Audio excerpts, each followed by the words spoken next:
And though we like to imagine Zack and the gang being, friends forever. Saturday mornings in the late 80s and early 90s had a specific kind of magic. High school looked like the most incredible place on earth. Every teenager had perfect hair, solved every crisis before lunch. And the biggest emergency was whether you'd get asked to the dance.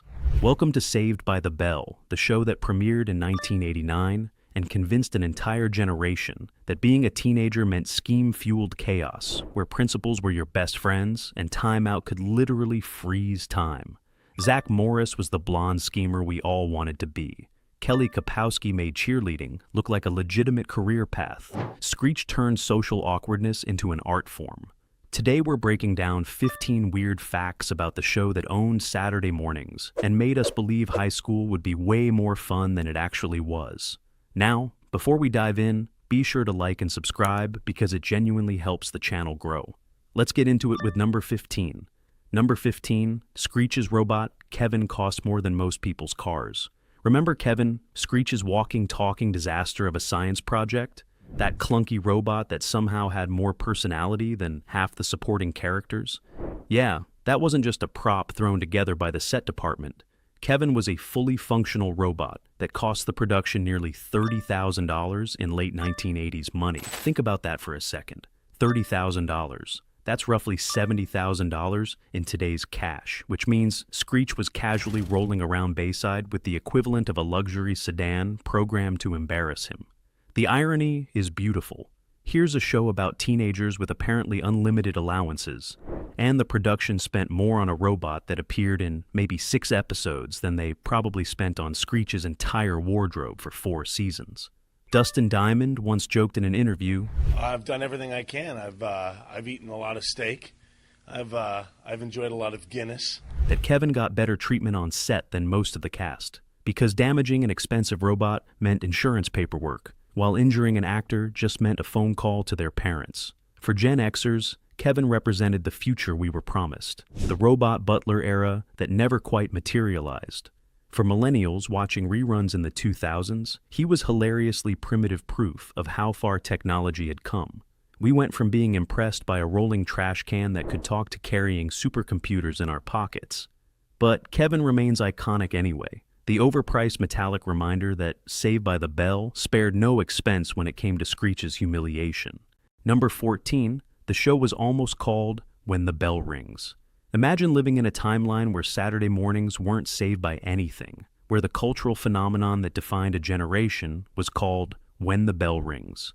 It sounds like a documentary about school schedules, not the teen sitcom that would launch 1,000 imitators and make Time Out a legitimate plot device. NBC went back and forth on the title right up until the final marketing push. When the Bell Rings was the frontrunner because, according to producer Peter Engel, it felt more descriptive and educational, like they were making some kind of after-school special about time management instead of a comedy about teenage chaos. But because he was a couple years younger, but at that time, when you're a teenager, it's a big difference. The network was genuinely worried that Saved by the Bell sounded too much like a religious program, which is hilarious considering Zach Morris treated moral authority like a suggestion he could scheme his way around. Then someone in marketing had a moment of actual brilliance and pointed out that Saved by the Bell was already an expression everyone knew. It meant last-minute rescue, narrow escape, exactly the kind of barely avoiding consequences energy that defined every single episode. The title change happened so late that early promotional materials actually used both names, creating confusion that probably would have tanked the show if social media had existed to roast them for it. Thank whatever powers govern television naming that they made the switch. When the Bell Rings sounds like a show your parents would force you to watch for educational value. Saved by the Bell sounds like the show you'd sneak out of bed early to catch before anyone else woke up, which is exactly what it became. Number 13. Mr. Belding's office changed size every episode. Ever notice how Mr. Belding's office felt massive one week and claustrophobically small the next? How sometimes his desk faced the door, and sometimes it faced the window, and occasionally the window didn't exist at all. Yeah, that wasn't your imagination or some kind of Bayside architectural magic. That was good old-fashioned budget constraints meeting production reality in the most awkward way possible. The Saved by the Bell set wasn't some sprawling Hollywood facility. It was a relatively compact space where every room had to serve multiple purposes depending on the episode. Mr. Belding's office got reconfigured constantly because they needed that square footage for other scenes. Big pep rally episode, shrink the office, expand the gym, lots of classroom scenes. The office becomes a closet with a desk. Set designer Scott Heineman admitted in a 2005 interview that continuity wasn't exactly the priority. They were cranking out episodes fast enough that they figured most viewers wouldn't notice or care that the principal's workspace was apparently located in some kind of pocket dimension where the laws of physics were negotiable. And honestly, they were right. Most of us were too busy watching Zack scheme his way out of trouble to notice that the filing cabinet teleported between scenes. Number 12, Tiffany Thiessen was only 15 playing a senior. Picture this. You're a high school senior dealing with college applications, prom drama, and whether Zach Morris will finally commit to an actual relationship. You're also 15 years old, and technically not old enough to drive yourself to set. Welcome to Tiffany Thiessen's world when she started playing Kelly Kapowski, Bayside's resident perfect cheerleader who somehow looked 22 while being barely old enough for a learner's permit. The age gaps across the cast were honestly wild. Mark-Paul Gosselaar was 15. Mario Lopez was 15. Elizabeth Berkley was 16. They were all playing 17 and 18-year-olds navigating senior year while being supervised by on-set tutors who made sure they completed actual homework between takes about fake homework. California child labor laws meant shooting schedules had to work around mandatory education hours, which explains why so many episodes felt like they took place in a temporal anomaly where school happened at weird hours. Thiessen has talked about how surreal it was to film scenes about college anxiety and adult relationships, while still needing permission slips for everything. She'd shoot a scene about Kelly worrying about her future, then immediately go study for her own actual algebra test. The disconnect was bizarre, but became normal because everyone on set was living the same strange double life. Number 11. The Max was filmed at two different locations. The Max, Bayside's impossibly cool hangout spot, where teenagers apparently had unlimited money for milkshakes, and the jukebox somehow always played exactly what the moment needed. That magical diner existed in two completely different physical locations, and the switch happened so abruptly that a continuity went out the window faster than Zach's promises to be faithful to Kelly. The original Max was filmed at a small restaurant in Burbank during the Good Morning Miss Bliss era and early Saved by the Bell episodes. Cozy, intimate, actually looked like a place teenagers might hang out if they had incredibly understanding parents and no curfew. Then production costs happened. The restaurant wanted more money for location fees. The production budget said absolutely not.